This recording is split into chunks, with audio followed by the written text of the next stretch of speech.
monitoring revenue and expenses to ensure that no big black hole does not continue in the city budget.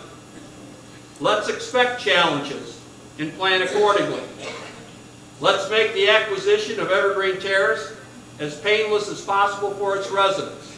And most importantly, let's make the new Evergreen Terrace something we are proud of. Thank you.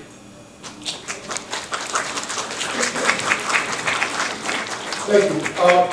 Obviously, this is a good topic, and I'm glad we've given 5 minutes to talk about it because there's been more misinformation about the Evergreen Terrace project than any other single issue that I've dealt with on the City Council.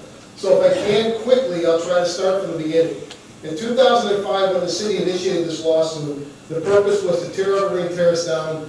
And if you don't have to read into it, if you listen to the unfortunate comments made by Councilor Brophy, it was to run the people of Evergreen Terrace out of Joliet. I'm not going to use the language he used, but it was clear what the city's intent was. In 2011, largely because of those comments, the United States government sued Joliet.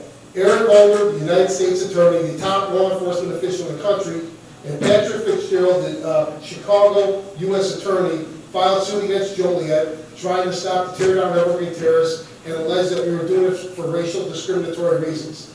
The city fought the lawsuit and eventually settled with the federal government. Because of the settlement, there are conditions that were put on the city of Joliet that were never considered back in 2005, and I don't think have ever been explained to the residents. Again, I talk about misinformation.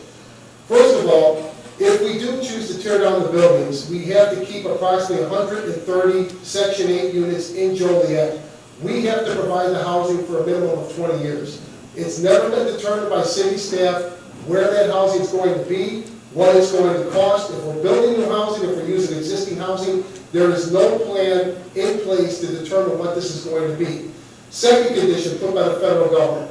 On the Evergreen Terrace property, we have to build another park, which is a nice idea, but it will cut into any redevelopment that's going to take place in that area, and it's going to tie our hands to get private money to come in. The cost of return is going to be diminished by that park. You can't build condos or new homes where a park is. Third, we are required by the federal government to build a community center and operate it for a minimum of 20 years. Again, city staff has never identified how we're going to build this center, who's going to maintain it, who's going to be responsible. Meanwhile, the lawsuit continues. To date, we have spent over $7 million in legal fees in Evergreen Terrace. That $7 million did not go to a local law firm. Remember, this is to condemn a building. The $7 million went to Chicago law firm. There's no end to the site in the legal expenses as an appeal is likely. The biggest problem that I've had with Evergreen Terrace, and nobody needs to explain to me the conditions of the building. Quite frankly, I've spent more time in those buildings than everyone else in the council put together. I was a policeman. I've arrested people in there. I've chased people through the buildings. I fought people in the stairwells. I had a gun pulled on me and stuck in my face in the stairwells. I understand the deplorable conditions at Evergreen Terrace. The problem is that the city has blindly gotten into this lawsuit and it dug a hole the size of a crater. We don't know what the cost of acquisition is going to be. I think Mr. Mahalich is right. It's going to be somewhere around $15 million. We don't know right now, 10 years into the suit, $7 million sunk into it, whether or not there are asbestos in the buildings. We have no idea what it's going to cost to tear it down if we choose to do that. If there are asbestos, the cost to tear it down could be somewhere between $10 and $15 million more. We don't know what it's going to cost to redevelop the land. We don't know where we're going to put the people or what the cost to do that is. I think it's unconscionable that our city leaders have put us to this point without any real plan. And I will reference comments made by our mayor in Sunday's Herald News, where he said flippantly, why would we spend money to develop a plan if we don't know we're going to buy the buildings? Why would challenge the mayor? Why would anyone spend $7 million if you don't even know what the final plan is? I can tell you on the table, there's been various different options. One of them, which no one wants to discuss publicly, is that there are city officials that are saying that once we buy Evergreen Terrace, we're not going to tear it down, we're going to continue to operate it and collect the rent money and use that money over the next 10, 15, 20 years to pay for the cost of acquisition and the cost for tear down. To me, that's unacceptable. Joliet government has no business owning public housing. And it defeats the very purpose why we got into this in the first place. I'll make one final point. I was an attorney for the city of Chicago in the 2000s when the public housing projects in Chicago came down. The city of Chicago never tried to buy those projects and redevelop them. Chicago Housing Authority worked in conjunction with HUD to get it done. Joliet has taken the wrong path. Very quickly, because my time is coming up, the only viable option I see is for Joliet to form with community groups, non-for-profit community groups, to try to mimic what was done at a smaller scale in Chicago. There is federal funding available for these non-for-profit community-based groups that can help us out of the Evergreen Terrace mess. Thank you.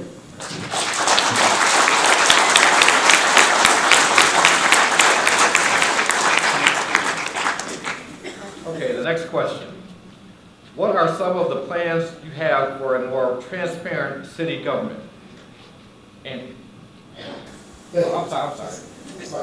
Thank you. I think a couple things can be done. I think our city government the transparency has improved since I've been on the council. I can tell you currently our CTIS committee is developing programming that would allow access on the city website to neighborhood groups and neighborhood meetings. I think the neighborhood groups in our city are really crucial, and I think it's something that maybe we should promote more on the council level. Again, I can tell you that we push for this. It's going to be done. It's going to be available on the city website. But I think as mayor or from the city council point of view, we should advertise the group meetings more often and encourage people to join those groups.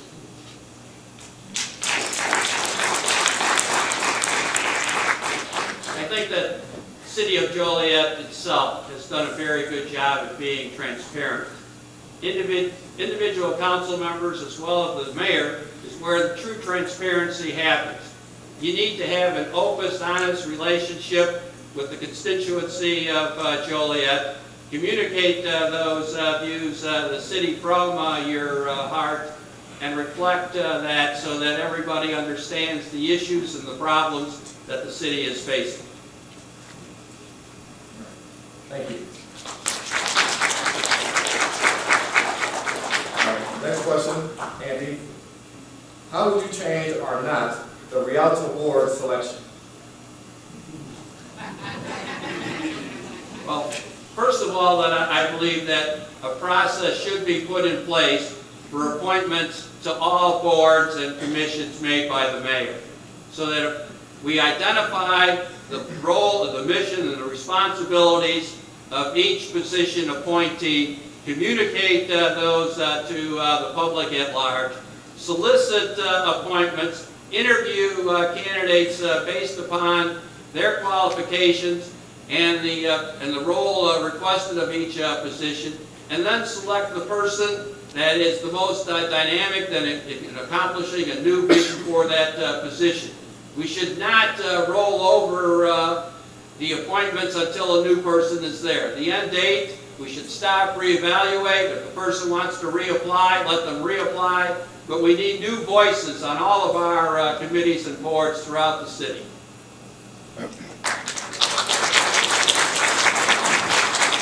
I think the current process works, and I thought you saw it work at a recent council meeting. The mayor makes the appointment, but the mayor doesn't have the final authority. The authority rests with the city council, who can either deny or approve the appointment. I think for too long, these appointments were political.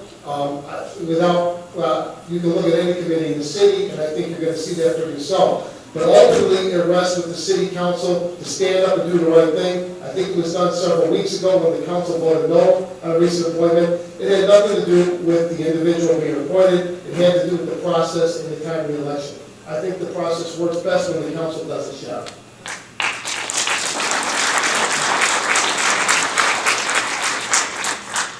All right, next question for Bob. Joliet residents, like most residents in the United States, currently have one or two choices in internet broadband providers. Now that the FCC has cleared the legal hurdles for community broadband, I would like to know which candidates would pursue establishing community broadband and or leverage these recent regulatory changes to promote competition and cheaper access for Joliet residents. Again, if I understand the question, community broadband would be internet access or broadband outside of your cable company. Currently, we're working downtown. We are establishing Wi-Fi throughout downtown. I think it's needed, especially if we're going to redevelop downtown, bring it into the 21st century.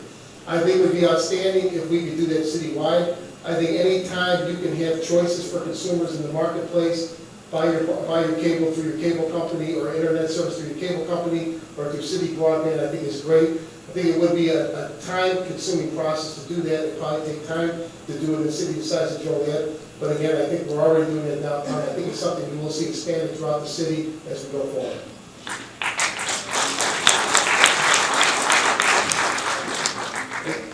I post one of my ideas every day. My idea that'll be posted this Sunday will be that the city of Joliet needs to get rid of its stigma of being a warehouse community and investigate the possibilities that high-speed internet access provides, such as Google Fiber and the activities that have taken place in Chattanooga, Tennessee, where they funded that through entire grant sources from the federal government to set this system up. It was created as a job development activity, but the offshoot is that it provides residents with cheaper access.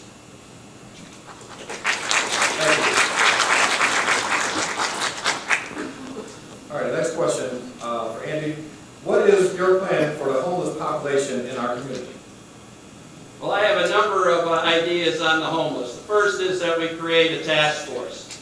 The second one is that we accept the challenge, to accept Michelle Obama's challenge to end homelessness for veterans. We need to accept that challenge, address the issues that end homelessness for veterans. Also, as part of my idea on panhandlers and enforcing city ordinances, I'd also like to create a funding system to collect monies so that they would go to community-based organizations that serve the homeless, to take them off the street and then provide them with restaurant cards so that they can purchase and buy the food. So it's a very serious issue. We have not addressed this area as being serious, and we need to put actions in place to address that, and I plan to do so. Thank you. I don't think it's a secret Joliet has a large homeless population. It's a transient population. As a police officer, I had a lot of contact with homeless people. I can tell you, after speaking to them, that Joliet is considered a mecca with homeless people. And homeless advocates or homeless publications will advertise for Joliet because of all the social services we offer. I think it's great that we do that as a Catholic. I believe that we should care for our brother. On the flip side, I think there's a financial component that has to be considered when you're trying to redevelop an area like a downtown area. I think you need to consider the implications that homeless do have. However, I do think we have numerous homeless centers and homeless advocacy groups in Joliet that take care of that, of those people.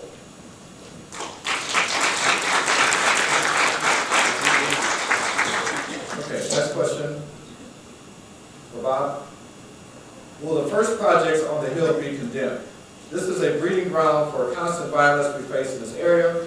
Our children cannot play safely outside without parents worrying about gunfire. Getting rid of those projects will be the greatest start in making this area better for residents and children. Thank you. I'm very familiar with the area. This is on the Hill, the first projects of the Fairmont Avenue housing projects. For most of my 10 years as a policeman, I worked in that neighborhood.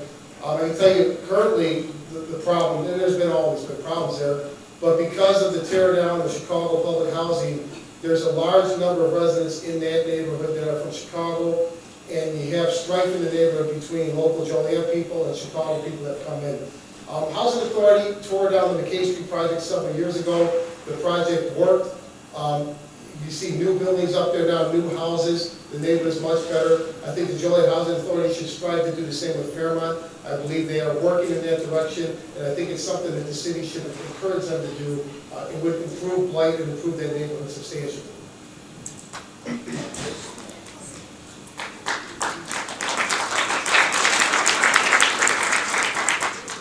What is the silver lining in the Evergreen Terrace process? The silver lining is that it's going to allow us to take a relook at the Housing Authority of Joliet, to create a bold new vision for the Housing Authority of Joliet that will provide a master and a strategic plan for all of its developmental units. These units that are recognized in the question would be identified as to whether or not these are the types of unit we want to keep, change, or do something different with. So we need to act in response to this new vision for the Housing Authority of Joliet.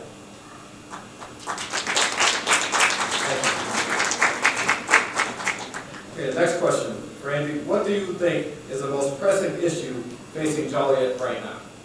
Well, the number one issue is definitely jobs. People need to be working, have good paying jobs with benefits. As part of my responsibilities at Joliet Junior College, I was responsible for economic development. I can be the top salesperson in economic development in creating new jobs for the city. So jobs is definitely the number one issue.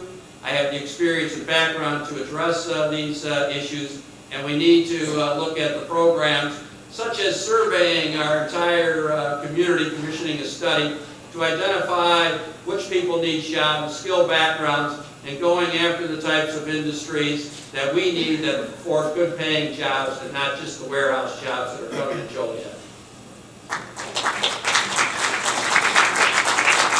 I think Mr. Mihalich is close. I think jobs are 1A. I think the number one pressing issue, and I think everyone in this room knows this from what's going on the last week, is you need to elect city officials that are going to be honest to you and tell you the truth. The political shenanigans at City Hall need to stop. The lying to people, lying to council members needs to stop. You need honest people in city government, and it starts in the mayor's office.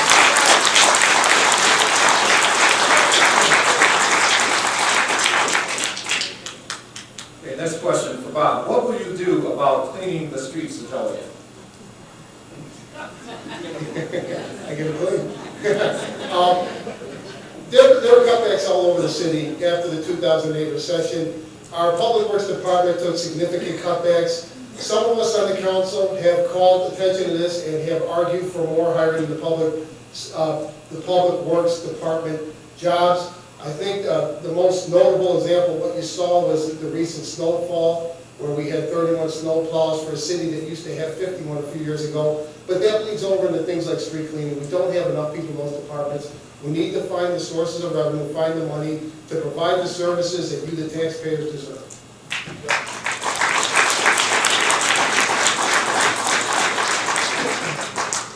A clean city is the key to economic development and job creation, besides instilling pride in Joliet.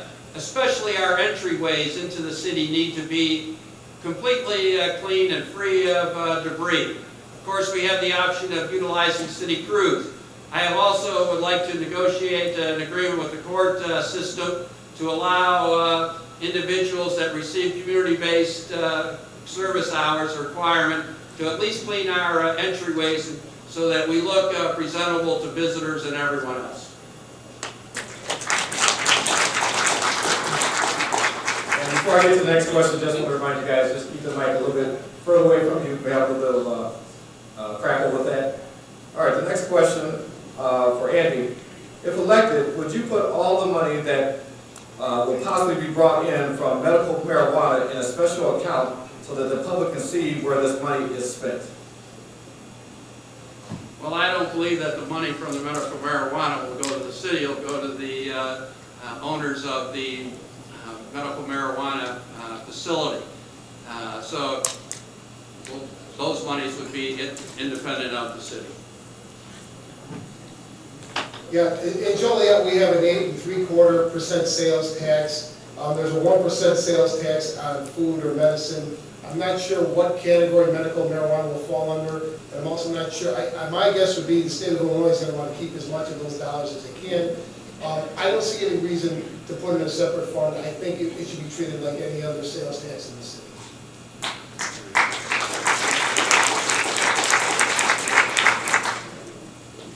Okay, Bob, what are your ideas for attracting new businesses to Joliet? It's going to be difficult to answer in a minute, but I think what you see currently in Joliet, what passes for economic development, is to sit back and wait for someone to come down to the intermodal and say, I brought in jobs, or to point to the mall and wait for the newest store or restaurant to come in and say, I brought in jobs. That doesn't come in Joliet. The intermodal is a great economic engine. Joliet needs to be aggressive and go out and bring quality jobs and quality business in. We look to the north at Bolingbrook or Romeoville, see how those communities have remade themselves in the last 20 years. They don't have the infrastructure, they don't have the location, they don't have the workforce that Joliet does. If Bolingbrook can do it and Romeoville can do it, it certainly can be done in Joliet, but it's only going to be done when the city aggressively markets itself, and that starts with the mayor's office, has to aggressively sell Joliet to outsiders to come here and do business.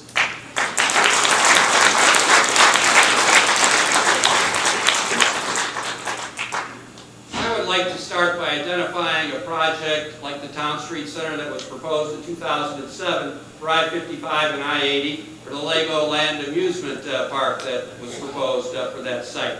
That's one of our key spots that needs to be developed. If we can get that spot going, that would be a key to showing that we can move forward. We have a number of industrial parks within the area. We need to identify which type of industries we're going at each industrial park. We also have to look at business retention, and the mayor needs to get out and visit every major employer to ensure that they're not going to be leaving the city.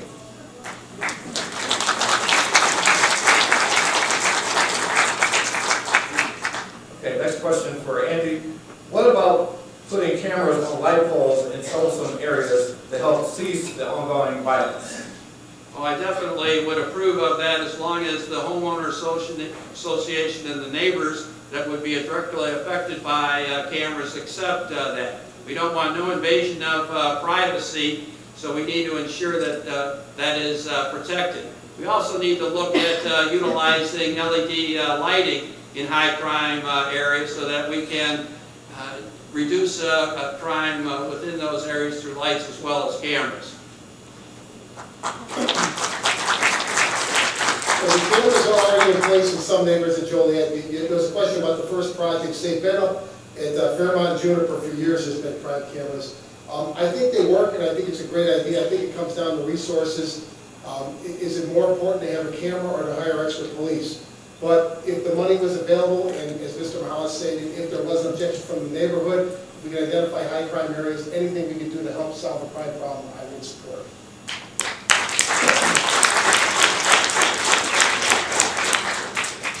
Okay, next question. Bob, what is your idea of a world-class city? I think a world-class city is one where the residents have an unemployment rate much lower than Joliet, which is higher than the state of Illinois. Joliet's a great city. There are many great things about this city. Unfortunately, there are too many areas in the city filled with blight, and there are too many of our residents that don't have sustainable living wage jobs. We talked about Centerpoint a little bit earlier. I don't understand why our city puts such a premium, not just such a premium, we only put a premium on whenever new business comes to Joliet that'll be built by union labor. Once the buildings are built, the city walks away from any commitment to our residents who have to work in those buildings. If we're going to require these businesses to have union labor to build them, we should require union jobs inside so people aren't being paid temporary job wages, aren't being laid off after 2 months so they don't have to pay benefits, the company doesn't pay benefits, so people are getting jobs where they can buy a house and raise a family and sustain themselves.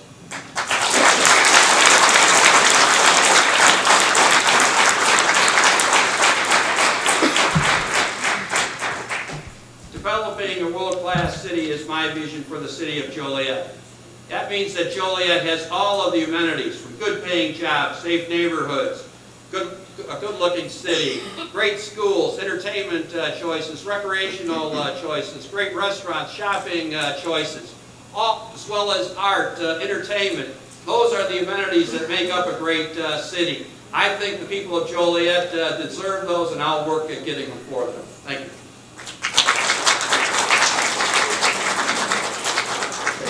Next question for Andy.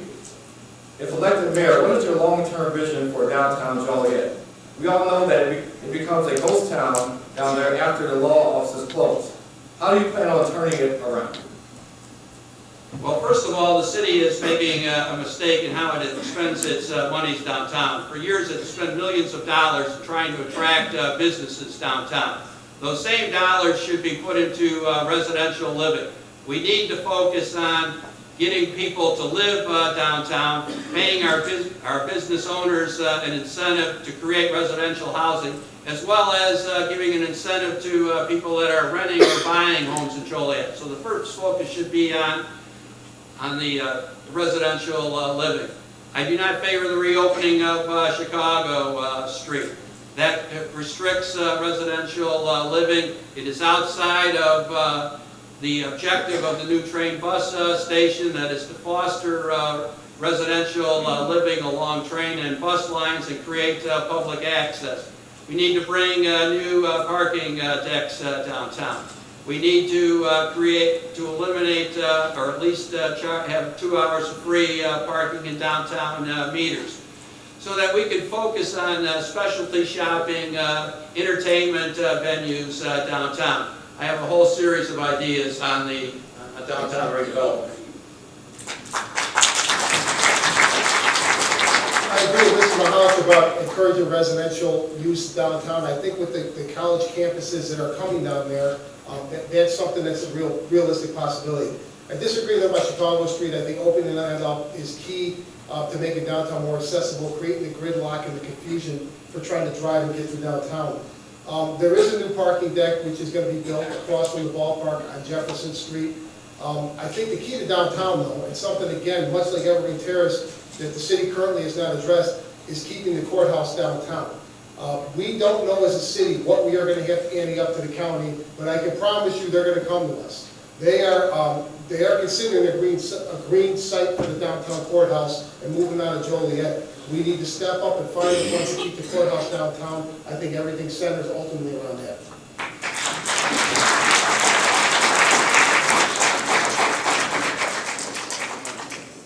Okay, the next question for Bob. How will you work with the neighborhood associations? I think I've worked the same way I have. Obviously, in District 2, there's a number of neighborhood groups that I work with. I attend their meetings on a monthly basis, and I'm in contact with their members and their presidents. I also made it a point as a city councilman to extend my presence in groups outside of the area, like the Cunningham group, which of course is where I met the infamous John Sheridan. But St. Pat's, those groups that aren't in District 2 but border District 2, I always made it a habit to attend and stay in contact with. I think most of the council are very good about that. I think our at-large council people do a good job citywide. As mayor, I would continue to have those relationships and attend those meetings on a regular basis.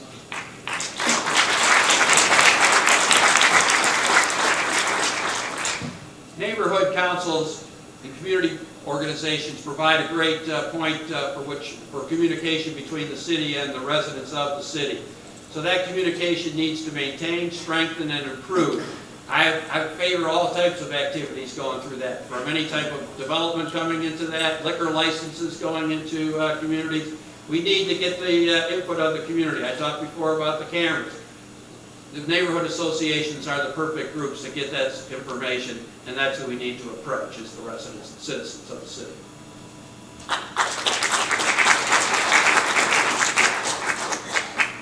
Okay, next question for Andy. Development seems to spread to the west. What ideas do you have to help revitalize the east side of Joliet? I know it's more convenient for me to currently spend money at New Lenox locations as far as gas, groceries, etc., than to drive to the west side. Well, I'm first proposing a task force on Silver Cross Hospital, at the old Silver Cross Hospital, and redevelopment. We need to look at what we're going to do with the prison on Collins Street. One of the issues, I think, on the east side is a new grocery store, so they'll all ask, that's the first thing that they want is a grocery store. I did my research, looked at targeting Whole Foods. That might not appear to be the first number one choice, but Whole Foods' mission is healthy eating. If we approach, if I was to call Whole Foods and ask, they would say, what are you doing? I would say, I made food an issue in the campaign. I developed a Mayor's Advisory Committee on Food. I created a tax increment financing district. I support healthy eating. I got the community college to teach that.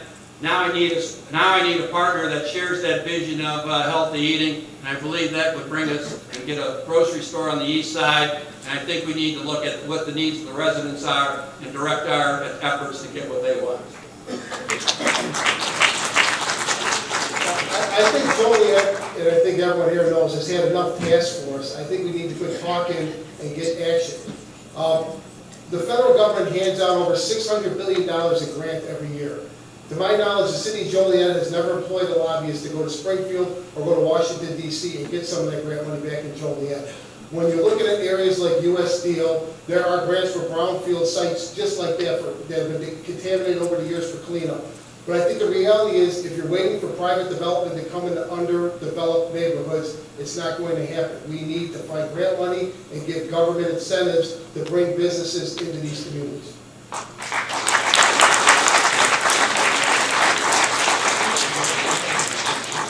Okay, the next question for Bob. How are you going to ensure minority participation when it comes to future construction contracts?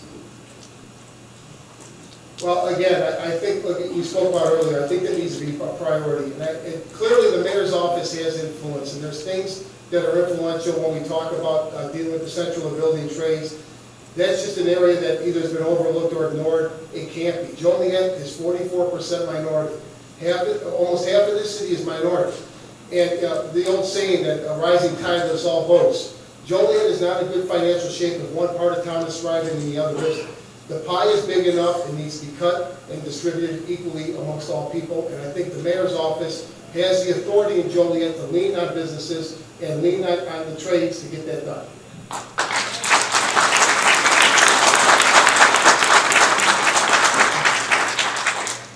First of all, we have to look at our own house. We need to have our police and firefighter workforce reflective of our population. That is definitely not happening today. I was also asked whether or not I would support an increasing the percent of contracts from 10 to 20% for minority businesses. My first choice is to increase minority participation in those contracts. We need to encourage our labor unions and our construction trade unions to have more minorities as their union members. This way we increase participation and can work at sharing the wealth throughout the city. Thank you.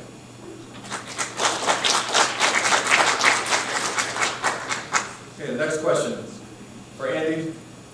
There seems to be a police voluntary program in other counties. Would that opportunity become available to start here in Joliet? I would definitely favor an auxiliary workforce that would be armed within the City Department of Joliet.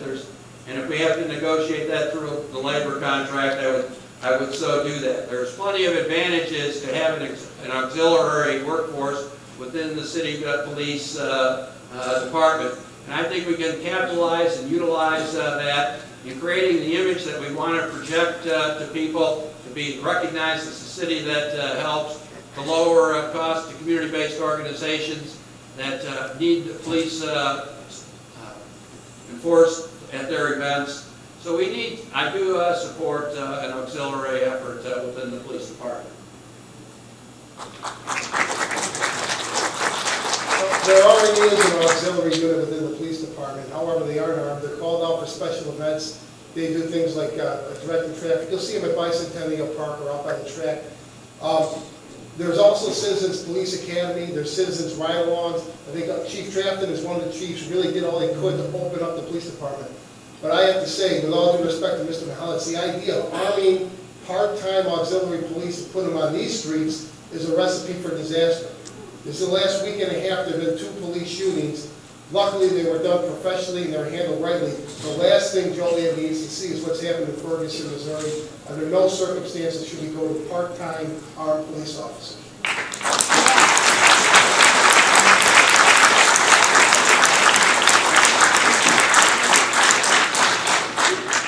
Okay, next question for Bob. The Midlothian Police Department recently had to pay a ransom to get files back that were held hostage electronically. What will you do to ensure that the City of Joliet has electronic security files, including email, while still providing transparency and public access? That's actually a good question because that's the big balancing act.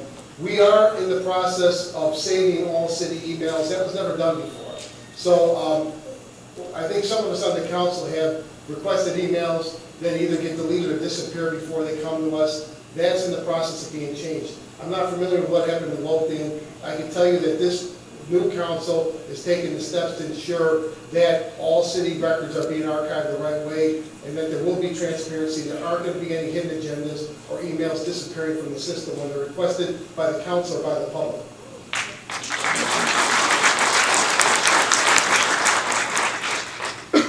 I know that the city has made dramatic improvements in its IT efforts, and is securing the needed hardware and software to do this.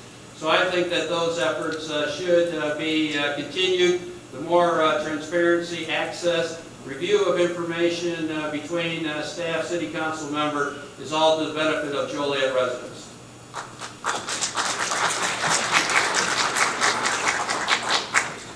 Okay, next question for Andy. The prison on College Street has fallen into disrepair. How are you going to address the eyesore that it has become? Bob mentioned earlier that he favors lobbyists. Our lobbyist for the college was able to get us dinner with the governor Tuesday night. I sat across the governor, Senator McGuire sat next to the governor and was addressing the issues of the Collins Street prison between the three of us. So that we need to have a vision for that. The governor seems receptive to talking about and giving the city whatever it would need in terms of acquisition.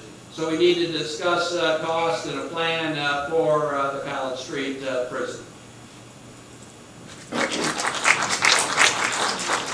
I agree with Mr. Mahalich. Again, I think that is an area where a lobbyist would be crucial.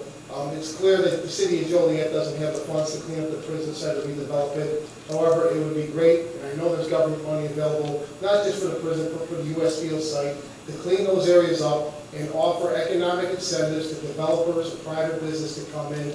Again, they've been sitting vacant for years. It's not going to happen on its own. It's only going to happen when the city and the mayor's office pushes the effort to get it done.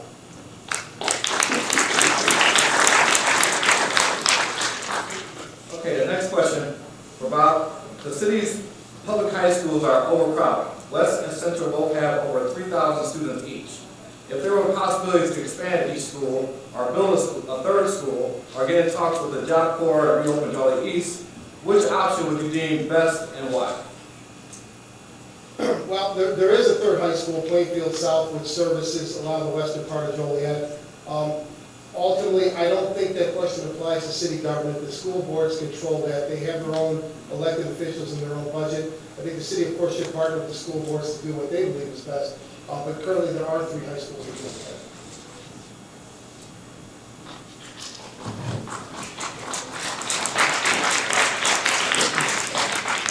Well, actually, there's 4 high schools in Joliet. Joliet Catholic Academy.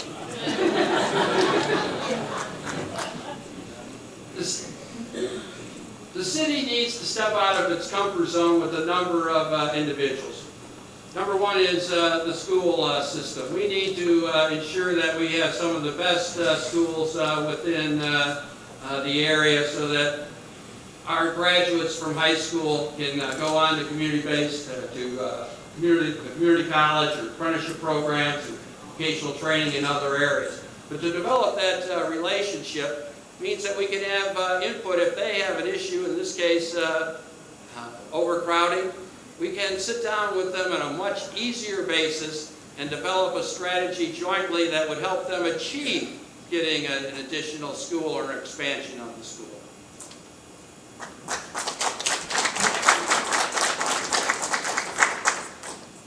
Okay, we're going to have our intermission, but right before that, this is the opportunity where each candidate has, is allowed to ask questions of the other, and the other has a minute to respond. So it's one question you can ask each one. All right, my question to Bob was, and we've already got his answer, but we'll follow up with it. Do you favor the reopening of Chicago Street as part of the downtown redevelopment plan? And is the possible reopening of Chicago Street a reason why the County of Will has not announced plans to build a new courthouse in downtown Joliet? The answer is yes, I do favor it. I own a business on Chicago Street. It's difficult to get out-of-towners around it to direct them to minor and other businesses. It would be much more convenient, not just for me, but for all the merchants downtown if it was open. Is regarding the downtown courthouse, no, that's not a reason why. There's a lot of politics going on the county board, and quite frankly, the city of Joliet, to this point, has dropped the ball. We have not been active enough in courting and securing the downtown courthouse. The issue with the Chicago Street area right now has to do with the fact that the current location where Chicago Street would open up is a parking lot. There was a fight amongst Will County between the county board and the judges as to who owned the parking lot. They were referencing an agreement made back in the 1950s. The judges have been keeping the parking money, the county board, or the judges don't want to get that up or want to be compensated in some other way if they give up that source of revenue.